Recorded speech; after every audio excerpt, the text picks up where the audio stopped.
Hello बच्चों, आज हम लोग क्लास 12th में कूलॉम्स लॉ का वेक्टर फॉर्म पढ़ेंगे। कूलॉम्स लॉ के बारे में आप जान रहे हैं।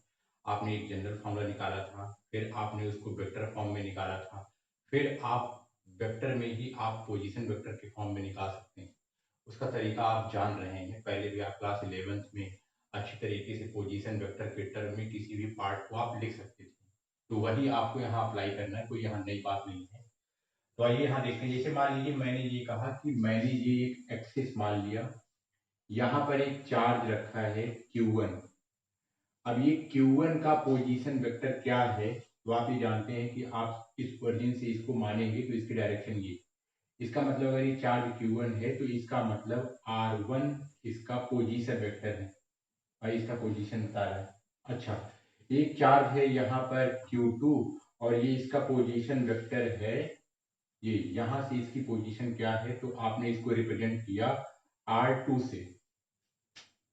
अच्छा, अब आपको पता है अगर ये दोनों पॉजिटिव नेचर के हैं तो पक्का है कि ये इस पर ऐसे फोर्स लगाएगा जो कि आप जान रहे हैं। ये वाला फोर्स इस पर लगाएगा, इसका मतलब फोर्स किस पर लग रहा है तो आप कहेंगे 2 पर। हमने ये कन्वेंशन माना तो आप बोलेंगे फोर्स ऑन 2/1। ये F2 की डायरेक्शन हुई और ये वाली डायरेक्शन हुई, ये फोर्स की डायरेक्शन हुई फोर्स ऑन 1/2। ये मान लीजिए इन दोनों चार्ज के बीच में जो सेपरेशन है वो किसका है, आर का है। मतलब मैग्नीट्यूड में ये आर लेंथ पर रखा गया है। अच्छा, आपको ये बहुत अच्छी तरीके से याद होगा, हम लोग क्या करते थे। ये देखिए F2 इधर वर्क कर रहा है तो हम इसको ऐसे भी तो मान सकते हैं। क्या हम इसको ऐसे बोलेंगे कि R2 की डायरेक्शन इधर है, ये R2 ये भी एक वेक्टर है। R2 इसकी लेंथ है और इसकी डायरेक्शन इधर है, इसलिए मैंने यहाँ पर ऐसे सिमिलर दिखा दिया। ये बात जब आप लोग वेक्टर फॉर्म में पढ़ रहे थे तो वहां आपको ये बात समझाई गई थी। अच्छा, तो ये हो गया R2। अब आप यहाँ ध्यान से देखिए कि ये एकदम ट्रायंगल लॉ बन रहा है। कैसे, इधर देखिए, अगर मान लीजिए आप इसको O मान लीजिए, ये ट्रायंगल लॉ में आपको एक बात ये समझ में आती है। ये देखिए, ये एक डायरेक्शन में, फिर ये उसी डायरेक्शन में, कहने का मतलब क्लॉकवाइज, और ये वाला एंटी डायरेक्शन में। तो अगर मैं कहूं, अगर आपने इसको माना है O, ये X, ये Y, तो आप ऐसे कहेंगे कि ये वेक्टर देखिए R1 R21 is equal to R2। कौन से मेथड से, by triangle law, by triangle law आपने अप्लाई किया। ये वेक्टर मतलब R1 प्लस ये वेक्टर मतलब R21 इज इक्वल टू ये वेक्टर। ये बात आपको अच्छी तरीके से समझ में आती है, आपने इसको क्लास 11th में अच्छे से किया। अच्छा, अब हमें करना क्या है, हमें किसको हटाना है, ये इसके फॉर्म में लिखना है क्योंकि हमको इसी का सेपरेशन तो चाहिए। अच्छा, तो आप एक काम कर सकते हैं, यहां से आप क्या कर सकते हैं, R21 वेक्टर को आप लिख सकते हैं, ये उधर जाएगा तो आप इसको ऐसे लिख सकते हैं R2 vector minus R1 vector. ये तो आपको एक बात समझ में आई कि जहां जहां R21 है आप उसको ऐसे लिख सकते हैं R2 माइनस R1। बस आपको और कुछ नहीं करना है। आपने जब वेक्टर फॉर्म में कूलॉम्स लॉ लिखा था तो ये फार्मूला आपको बहुत अच्छी तरीके से याद आ रहा होगा। ये केवल आपको यहाँ पर वैल्यू रिप्लेस कर देनी है बस। तो ये कितना हो जाएगा, तो आप इसको ऐसे बोलेंगे F21 is equal to 1/4 pi epsilon naught Q1 Q2 तो रहेगा। अच्छा, R21 वेक्टर के प्लेस पर आप क्या लिख सकते हैं, R2 vector minus R1 vector. इसका मतलब आप इसको ऐसे लिख सकते हैं R2 vector minus R1 vector. R2 को मैंने हटाया ये लिख दिया, कोई दिक्कत नहीं। अच्छा, अब ये क्या है, आर, वो भी किसमें, मैग्नीट्यूड में। तो आपको पता है कि आप आर को क्या लिख सकते हैं, भाई उसका मैग्नीट्यूड कितना है, उसका मैग्नीट्यूड कितना है, ये बात आपको तो समझ में आती है कि मैग्नीट्यूड तो R2 माइनस R1 ही है। जो R2 वेक्टर है, ये वेक्टर तो रिप्रेजेंट कर रहा है एक बात है, लेकिन जो इसका मैग्नीट्यूड है वो कितना है, तो आप जान रहे हो तो R ही है। तो इसका मतलब आप इसके प्लेस पर ये भी तो लिख सकते हैं, क्या, R के प्लेस पर आप जानते हैं R2 vector minus R1 vector, ये कुल मिला करके मैग्नीट्यूड रिप्रेजेंट कर रहा है। R2 माइनस R1 क्या रिप्रेजेंट कर रहा है, आप बोलेंगे R21 का मैग्नीट्यूड कितना है, तो बोलेंगे R। तो कुल मिलाकर के अगर आप इसको माड में कन्वर्ट कर देंगे तो समझ लीजिए इसके मैग्नीट्यूड की बात हो रही है, मैग्नीट्यूड की पावर 3, ये। तो आप इसको आराम से पोजीशन वेक्टर के फॉर्म में रिप्रेजेंट कर सकते हैं, ये भी एक तरीका है। अब सेम इसी पैटर्न पर आप दूसरा वाला भी फोर्स निकाल सकते हैं। आप यहां पर क्या लिखेंगे, F12 is equal to 1/4 pi epsilon naught, ये कितना हो गया, Q1 Q2 अपान, अब 1 2 है तो इसको आप क्या लिख सकते हैं, R1 माइनस R2 मैग्नीट्यूड की पावर 3। वैसे आप यहां पर R1 2 है तो इसको आप कैसे लिख सकते हैं, तो आप इसको बोलेंगे ऐसे, R1 माइनस R2, ये आप दूसरा वाला भी फॉर्मेट आराम से लिख सकते हैं। तो ये था हमारा Coulomb's law in vector form. अब अगला टॉपिक है, हमें पढ़ना है सुपरपोजिशन प्रिंसिपल। सुपरपोजिशन से आप बहुत अच्छी तरीके से परिचित हैं। आपको पता है कि अगर ढेर सारे फोर्सेस कहीं आ जाएं तब इंटरेक्शन में, अच्छा, वही कह रहा है कि सुपरपोजिशन प्रिंसिपल आप जानते हैं, ये स्टेट दैट, ये कहता है क्या, when number of charges interacting, भाई कहीं पर ढेर सारे नंबर ऑफ चार्ज रखे हैं, इसका मतलब वो आपस में इंटरेक्ट कर रहे हैं, मतलब वो एक दूसरे पर क्या लगा रहे हैं, फोर्स लगा रहे हैं। अच्छा, the total force on given charge, भाई कहीं पर ढेर सारे चार्ज रखे हैं, आप कोई एक चार्ज को पकड़ लो, उसको इंडिकेट कर लो, तो उस चार्ज पर जिसको आपने इंडिकेट किया है उस पर सारे के सारे चार्ज को फोर्स लगाएंगे, ये पक्का है। अभी इसको समझाते हैं। Total force on given charge is vector sum of forces exerted on it, इसका मतलब जिसको आपने पकड़ा है सारे चार्जेस उस पर फोर्स लगा रहे हैं, तो जिसको आपने पकड़ा है उस पर कितना फोर्स काम कर रहा है, तो आप कहेंगे सारे का वेक्टर सम, सारे का वेक्टर सम। अच्छा, due to all other charges, आगे बहुत इंपॉर्टेंट बात है, कह the force between two charges is not affected by presence of other charge, but force on single charge will be affected। तो ये बात आप आराम से लिख लेंगे, ये सुपरपोजिशन प्रिंसिपल है। अब ये क्या कह रहा है, इसको आइए हम लोग समझते हैं। सुपरपोजिशन की बात तब होगी जब ढेर सारे फोर्सेस पिक्चर में आए। कैसे आएंगे, इधर देखिए, जैसे मान लीजिए मैंने कहा कि मैं किसी सिस्टम पर ढेर सारे चार्जेस रखा हूं, जैसे मैं कहता हूं यहां पर Q1 है, सब पॉजिटिव है, जितने भी चार्जेस मैं मान रहा हूं सब कैसे हैं, पॉजिटिव चार्ज। यहां पर Q2 रखा है, यहां पर Q3 रखा है, ऐसे मैं कह रहा हूं डॉट डॉट डॉट डॉट करके यहां पर Qn फोर्स रखा है। आपको अभी बताया कि सारे चार्जेस पॉजिटिव हैं। अच्छा, कहने का मतलब एक जगह इतने चार्ज रखे हैं, अब भाई ये इनको देखेंगे, आपको पता है कि भाई सब सिमिलर हैं, तो सब एक दूसरे पर फोर्स लगाएंगे। पता लगा ये इनके ऊपर लगा रहे हैं, ये इनके ऊपर लगा रहे हैं, ये इनके ऊपर, ये इनके ऊपर, ये इनके ऊपर, सब एक दूसरे पर रिपल्सन लगा रहे हैं। अच्छा, अब मान लीजिए हम ये कहना भाई इसका मतलब ये हुआ ये पक्का है। अब कहीं से शुरू करेंगे। मान लीजिए मैंने एक चार्ज पकड़ लिया, मैं कहता हूं कि मैंने Q1 वाला चार्ज पकड़ लिया। हम यही देखना चाहते हैं कि Q1 पर क्या हालत है इसकी। यह देखिए, आपको पता है जो Q1 पर Q2 चार्ज फोर्स लगा रहा है, Q1 पर Q2 चार्ज फोर्स लगा रहा है, वो भी किसका, तो आप जानते हैं रिपल्सन का।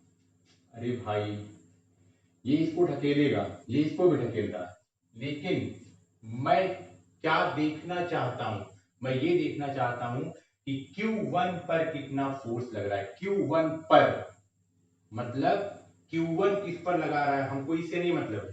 हम ये जानना चाह रहे हैं कि Q1 पर कितना फोर्स लग रहा है नेट में। अच्छा, तो इसका मतलब Q1 पर Q2 के कारण लग रहा है, तो इसको आप कैसे लिखेंगे, मतलब ये फोर्स लग रहा है किस पर, 1 पर, किसके कारण, तो 2 पर। ऐसे करके थे, फोर्स ऑन 1/2। फिर से सुनिए, Q3 वाला चार्ज भी, ये Q3 वाला चार्ज भी इस पर रिपल्सन का फोर्स लगाएगा। अच्छा ऐसे, तो इसका मतलब फोर्स ऑन किस पर, तो आप कहेंगे फोर्स ऑन 1 किसके कारण, बाई 3। अच्छा फिर से सुनिए, अब ऐसे ही मैं कह रहा हूं n चार्ज है, अब मान लीजिए जो nवा वाला चार्ज है ये भी इस पर फोर्स लगाएगा, तो इसका मतलब फोर्स ऑन किस पर, आप बोलेंगे 1 पर, बाई किसके, तो बोलेंगे n। अब तो ये ऐसी बात हो गई ना, अब आपको ये मैकेनिक्स में अच्छी तरीके से आपने क्लास 11th में पढ़ करके आए हैं। जैसे मान लीजिए मैं कोई कहूँ ये बॉडी, चलिए जिसका नाम Q1 था, मैं कहूँ कि इस पर जितने फोर्स काम कर रहे हैं जरा आप इस पे दिखाओ, तो आप कहेंगे अच्छा ये एक इस पर लग रहा है, एक इस डायरेक्शन से लग रहा है, ये वाला है, ये वाला है, और ये वाला फोर्स है। तो कहने का मतलब इसकी बॉडी पर 3 फोर्स काम कर रहे हैं। अब भाई ये बॉडी किधर जाएगी, तो आप जानते हैं ना, कुल मिला करके इसका वेक्टर सम करेंगे भाई, क्योंकि वेक्टर क्वांटिटी है, इसका मतलब जहां पर इसका नेट होगा। तो नेट कैसे निकालते हैं, क्योंकि आपको पता है कि जो फोर्स है वो वेक्टर क्वांटिटी है, तो इसका मतलब हमें वेक्टर सम ही निकालना पड़ेगा। हम ऐसे तो जोड़ नहीं देंगे। अगर मान लीजिए मैंने कहा ये 5 है, ये 6 है, ये 7 है, तो सबको उठा के जोड़ दो। आपको ये पता है क्लास 11 में अच्छी तरीके से बताया गया है कि आप ऐसे नहीं जोड़ सकते। अगर भाई सब एक ही डायरेक्शन में रहेंगे तब तो आप आराम से जोड़ देंगे। पता लगा वेक्टर में, पता लगा कि फोर्स में वेक्टर क्वांटिटी भी होती है, भाई वेक्टर क्वांटिटी है, इसमें डायरेक्शन से मतलब है, तो इसका मतलब आप इसको ऐसे तो नहीं जोड़ेंगे, आप इसमें वेक्टर का रूल लगाएंगे, ये पक्का है। अच्छा, तो उसी बात को हम लोग कैसे लिखते हैं, कुल मिलाकर के हम किस पर देख रहे हैं, किस पर हम देख रहे हैं, हम कहेंगे हम सारा का सारा फोर्स Q1 पर देख रहे हैं, तो आप इसको ऐसे लिखेंगे क्या, फोर्स ऑन 1।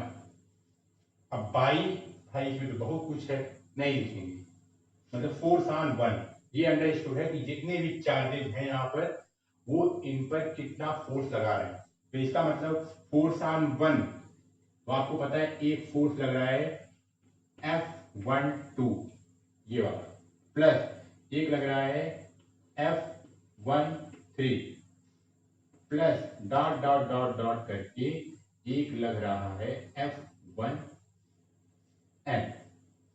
ये, अब आपको ये बात बहुत अच्छी तरीके से समझ में आती है, यहां पर देखिए वेक्टर लगा हुआ है, तो इसका मतलब आप इसको ऐसे नहीं ऐड करेंगे। अगर आप इसको ऐसे, इसको आप कैसे ऐड कर सकते हैं, अगर ये आई जे के फॉर्म में रहेगा तो आपको पता है आई के साथ, जे के साथ, के साथ उतना करेंगे, तब जो आएगा, तब आपको उसमें भी मैग्नीट्यूड निकालने के लिए कुछ करना पड़ेगा। ये बात आपको बहुत अच्छी तरीके से पता है। आप इसको डायरेक्ट वैसे नहीं, अगर मैं कहूं कि इसकी मैग्नीट्यूड की वैल्यू 2 है, इसकी मैग्नीट्यूड की वैल्यू 3 है, इसकी मैग्नीट्यूड की वैल्यू 4 है, तो इसका मतलब ये मैग्नीट्यूड की वैल्यू 2 3 4 मैग्नीट्यूड की वैल्यू बता रहा है, डायरेक्शन की इसमें कोई इंफॉर्मेशन नहीं है। इसका मतलब हमें उसको आई जे कैप फॉर्म में लिखना पड़ता है, ये बात आपको अच्छी तरीके से पता है। तो कुल मिलाकर के एक जनरल फॉर्मूला ये हुआ। अच्छा, अब अगर आप इसी को एक्सप्लोर करना चाहें तो आप आराम से कर सकते हैं। आप इधर देखिए, आप इसको कैसे लिख सकते हैं, आराम से आप लिख सकते हैं। देखिए मैं इसको लिख रहा हूं, आप घबराइएगा बिल्कुल नहीं। F1 इज इक्वल टू, आप इसको क्या लिख सकते हैं, आपको पता है ये वेक्टर फॉर्म में आपको लिखना है, ये 1 2 वाला केस है, आप जानते हैं। आप यहां पर लिखेंगे 1/4 पाई एप्सिलॉन नॉट। अच्छा, फिर चार कौन कौन सा इसमें शामिल है, देखो 1 और 2, तो इसका मतलब Q1 Q2 अपान, वेक्टर फॉर्म में लिखना है आपको। आप इसको क्या लिख सकते हैं, आप पहले तो आप इसका एक वेक्टर में लगाएंगे, ये हो गया 1 2। अच्छा, उसके बाद आप इसको क्या लिख सकते हैं, R1 2 का क्या Q, प्लस आप इसको कैसे लिख सकते हैं, आप जानते हैं 1/4 पाई एप्सिलॉन नॉट। इसको आप क्या लिख सकते हैं, 1 और 3 है तो आप इसको लिख सकते हैं Q1 Q3 अपान, इसके बीच की डिस्टेंस कितनी है तो आप बोलेंगे R13 का Q। इसको आपको अगर वेक्टर के फॉर्म में लिखना तो आप क्या लिखेंगे, आप लिखेंगे R13 वेक्टर। ये बात आपको समझ में आती है। ऐसे ही आप n का भी लिख सकते हैं। ये इसको आप थोड़ा और ठीक से सॉल्व करेंगे तो आप इसको क्या पाएंगे, आपको पता है 1/4 pi epsilon not, 1/4 pi epsilon naught ये कॉमन, तो आप इसको ऐसे लिख सकते हैं, कैसे, एफ ये is equal to 1/4 pi epsilon naught, common है, अंदर क्या बचा, आप बोलेंगे Q1 Q2 अपान R12 का Q, R12 ये, प्लस इसको क्या बोल सकते हैं आप, Q1 Q3 अपान R13 का Q, R13 का वेक्टर। ऐसे ही आप क्या लिख सकते हैं, Q1 QN अपान, उनके बीच का गैप R1N का Q, R वेक्टर 1N। ये आप इसको आराम से जनरलाइज करके लिख सकते हैं। ये बात कॉमन है, जिनके दो फोर्स के बीच में इंटरेक्शन रहेगा वही चार्ज आपको लेना है। ये बात आपको ध्यान रखनी है, Q1 Q2 उनके बीच का गैप क्यूब फॉर्म में, आपको पता है कि आप ये फॉर्मेट भी पढ़ें, प्लस इनके बीच का गैप है, उनके बीच का गैप, प्लस जो इनके बीच का चार्ज है वो, प्लस उनके बीच का गैप, जितने भी पेयर्स रहेंगे आप उनको आराम से सॉल्व कर सकते हैं। अच्छा, अब एक बात आप ध्यान से सुनिएगा, उसी में सुपरपोजिशन प्रिंसिपल में एक और बात कही गई है, उसको हमको यहाँ समझना है। तो ये बात आप समझ गए होंगे, हम लोग इसी सुपरपोजिशन प्रिंसिपल में एक बात ध्यान से सुनिएगा। सुपरपोजिशन प्रिंसिपल एक बात और कहता है, क्या, यहाँ पर चार्ज क्या था Q1, यहाँ क्या था Q2, यहाँ क्या था Q3, ऐसे क्या था Qn। अच्छा, सुपरपोजिशन प्रिंसिपल ये कहता है कि कोई भी दो पेयर के बीच में जो फोर्स काम कर रहा होगा वो फोर्स उतना ही रहेगा, किसी तीसरे के आ जाने से वो अफेक्टेड नहीं होगा। मतलब यहां देखिए, अगर मैंने आपसे ये कहा कि इसने इस पर फोर्स लगाया 5 न्यूटन का, तो इसने इस पर फोर्स लगाया 5 न्यूटन का, ये उतना ही लगाया क्योंकि एक्शन रिएक्शन पे है। अच्छा, मतलब इनके बीच में 5 न्यूटन का फोर्स चल रहा है। अच्छा, कोई तीसरा फोर्स आया, ये इस पर फोर्स लगा रहा है 4 न्यूटन का और ये इस पर लगा रहा है 4 न्यूटन का। अच्छा, इनके इनके बीच में 5 न्यूटन का फोर्स काम कर रहा था, अब इनके इनके बीच में 4 का सेटअप बन गया, तो इनके आने से ये वाला फोर्स डिस्टर्ब नहीं होगा, जो इनके बीच में लग रहा है वो 5 ही लगेगा।